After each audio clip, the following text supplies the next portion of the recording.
for presenting yourselves on this battlefield.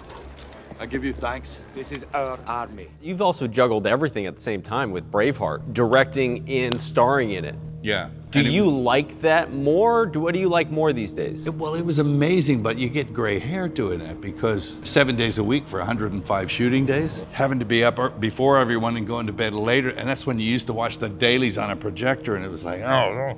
But does it make it, is there a small part of it that's almost easier because that communication between director and actor of what you need for the shot is now, Yeah, there's none. it's like, there's no latency. Yeah, yeah. You know exactly subjectively what you need to tell the story. Well, and you're far less indulgent with yourself as an actor, and you're just like trying to get the whole overview of the thing and do all the shots, and then somebody says, you know, I had a first AD director who couldn't move his neck. He was a British guy, and he's talking like that, you know, and he said, I think you better get in and do your shit now.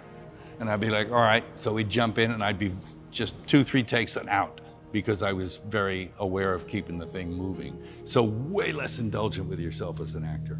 But you know what's funny is on the outside, people respect the out of you when you do that. You're like, dude, no, you told this, like, you honored the story and you nailed it. I used to ask the first AD, how was that? You know, because you know, you can't be totally objective when you're in it. And you know, we had that scene. I think we set up like 4 cameras. There's that scene where he's talking to all the troops on the horse, and the horse is going nuts. And I did 3 takes, and I jumped off and says, how was that? And he says, geez, I'm bloody British, and I'd fight in English, you know. And it was like, so it was pretty funny, you know. The experience of directing and acting and being responsible for all that was quite overwhelming. And I was 38 years old at the time, and it still kicked my ass. I was like, for a month after, I couldn't even talk to people. But what a high that must have been, because I mean, you used your whole body and everything to tell that story. Everything. And it paid off, and it just smashed. It smashed, yeah, but it was like, whew, you had to recover from that.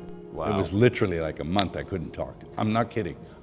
I'm not even making that up. I couldn't even talk to anyone. A whole army of my countrymen, here in defiance of tyranny.